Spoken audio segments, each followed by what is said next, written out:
आमना सामना, एक खास मुलाकात एक ऐसे व्यक्तित्व से जिसने फर्श से अर्श तक का सफर तय किया हो।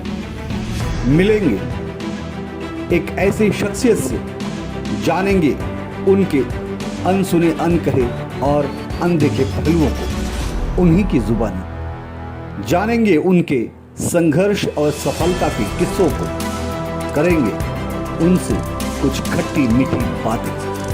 होगा सवालों का बौछार, चलेगा आरोप प्रत्यारोप का दौर। आमना सामना में सिर्फ राष्ट्रवाद न्यूज पर।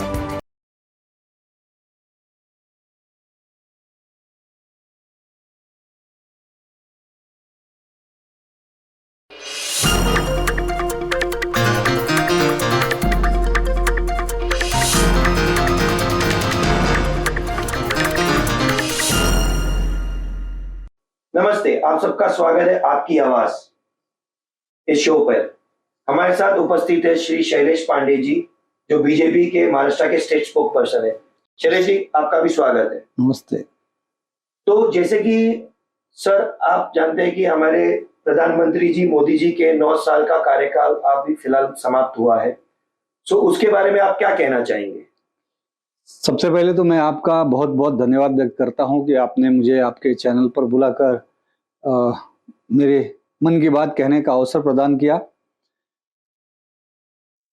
आदरणीय देश के यशस्वी प्रधानमंत्री नरेंद्र मोदी जी, आज उनका 9 वर्ष का कार्यकाल समाप्त हुआ है और वो 10वें वर्ष की ओर अग्रसर है। और इन 9 वर्षों में उन्होंने विविध क्षेत्रों में, अलग अलग क्षेत्रों में जनता के बीच में जाकर जो जनता के उत्थान का काम किया है, उसके लिए आज हिंदुस्तान की जनता उन्हें एक तरह से यशस्वी प्रधानमंत्री के रूप में और उसके साथ साथ उनका प्रधान सेवक, उनका परिवार, कुटुंब प्रमुख की तरह आज आदरणीय नरेंद्र मोदी जी को मान रहे हैं।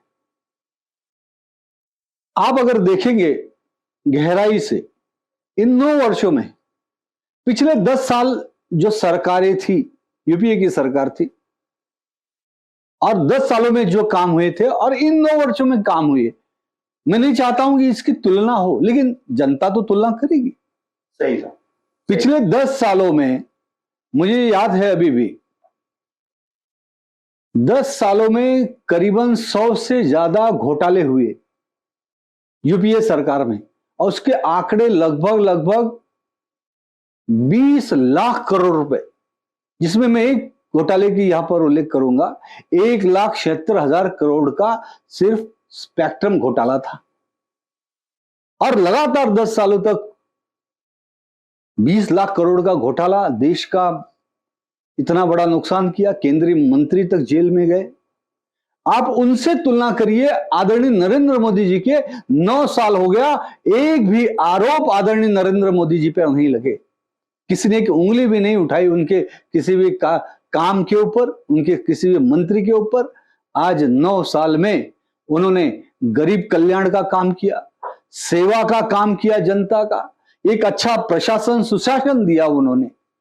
कोई भी क्षेत्र ऐसा नहीं है जिस क्षेत्र में महा उपलब्धि आदरणीय नरेंद्र मोदी जी ने हासिल नहीं की। गरीब कल्याण की अगर हम बात करते हैं, इस वक्त कोविड आया था, इतना बड़ा महामारी था, पूरे देश, इटली जैसा देश, जर्मनी जैसा देश, जो दुनिया में तीसरे क्रमांक में आरोग्य सुविधा में आता था, आज वो भी कहीं ना कहीं फेल हो गया। लेकिन हिंदुस्तान ने अपनी खुद की वैक्सीन बनाई आदरणीय नरेंद्र मोदी जी के नेतृत्व में। देश का तो भला किया ही किया, देश के 80 करोड़ लोगों तक अनाज पहुंचाने का काम किया गया, 130 करोड़ लोगों को वैक्सीनेशन देने का काम किया गया। अपने नागरिकों को तो किया ही किया, उसके साथ ही दूसरे देशों को भी वैक्सीन पहुंचाया, उनको मदद प्रदान की। ये शायद एक ऐतिहासिक कदम था देश के लिए। आज प्रधानमंत्री आवास योजना के अंतर्गत 3 करोड़ से ज्यादा गरीबों को आवास प्रदान किया गया। स्वच्छ भारत के अंतर्गत 11 करोड़ 72 लाख घरों में शौचालय बनाए गए मुफ्त में। करीबन पीएम स्वनिधि के हिसाब से जो गरीब हॉकर्स बैठते हैं, 34.45 लाख हॉकर्स को स्वनिधि मदद दी गई। व्यापार उद्योग के क्षेत्र में तकरीबन 39.65 करोड़ रुपए का लोन छोटे उद्यमियों को दिया गया। अनेक ऐसे योजनाएं, जनधन खाते 48.27 करोड़ लोगों के जनधन खाते खोले गए। डिजिटल इंडिया के नाम पे आज जो सारी चीजें डिजिटलाइजेशन की जा रही हैं, आज अगर सरकार कोई भी निधि देती है, स्वनिधि देती है, तो सीधा किसानों के हाथ में जाती है। आज हिंदुस्तान के करोड़ों किसानों को 6,000 रुपया सालाना स्वनिधि किसान सम्मान निधि देने का काम आदरणीय नरेंद्र मोदी जी ने किया। मैं गिनाने जाऊं तो ऐसे सैकड़ों काम हैं, आंकड़े के साथ मैं बता रहा हूं और आगे भी बताऊंगा।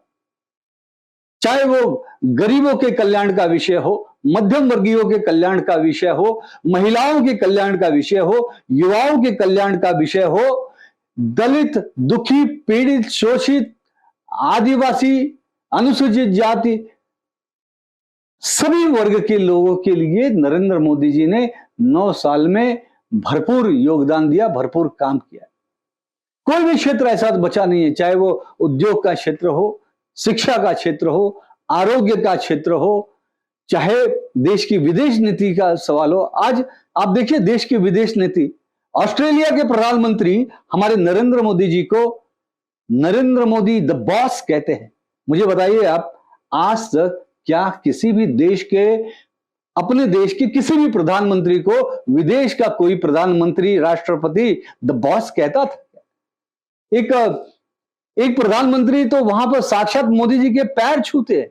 आज ये कितना बड़ा सम्मान आदरणीय नरेंद्र मोदी जी की वजह से अपने देश भारत को मिल रहा है। और मुझे ऐसा लगता है कि भारत फिर से एक बार विश्व गुरु की ओर अग्रसर है। आज देखिए, गुलामी की जंजीरों को तोड़ते हुए, पुरानी निशानियों को मिटाते हुए, आने वाले समय में देश की जरूरत को समझते हुए आदरणीय नरेंद्र मोदी जी ने देश को एक नए संसद का निर्माण किया। आज उसकी चारों ओर प्रशंसा हो रही है। आज जो हमारा राष्ट्रवाद है, हमारे भारतीय अध्यात्म है, भारतीय संस्कृति है, भारतीय परंपराएं हैं, हमारे प्राचीन संस्कृति है, उसका पुनरुद्धार करने का काम कोई किया तो नरेंद्र मोदी जी ने किया। मैं पूरे दावे से कहता हूं, आदि गुरु शंकराचार्य जी के बाद और महारानी अहिल्याबाई होलकर जी के बाद इस देश में किसी ने देश के भारतीय अध्यात्म को, हिंदू संस्कृति को, प्राचीन मंदिरों का जीर्णोद्धार, पुनरुद्धार और हिंदू धर्म का पुनर्स्थापना करने का काम किसी ने किया तो वो आदरणीय नरेंद्र मोदी जी ने किया। फिर वो चाहे भगवान श्री रामचंद्र जी मर्यादा पुरुषोत्तम, उनके जन्मभूमि में अयोध्या जी में भव्य मंदिर निर्माण का काम हो, या काशी विश्वनाथ में बाबा काशी विश्वनाथ के भव्य कॉरिडोर निर्माण का काम हो, चाहे वो उज्जैन के भगवान महाकाल का वहां पर महाकाल कॉरिडोर का काम हो, और उसके साथ ही पूरे देश के अंदर जो भी प्राचीन स्थल हैं वहां पर हर जगह पर प्राचीन मंदिरों का जीर्णोद्धार, पुनरुत्थान, एक मैं तो कहूंगा पुनर्जागरण का काम आदरणीय नरेंद्र मोदी जी ने इन 9 वर्षों में किया हुआ है।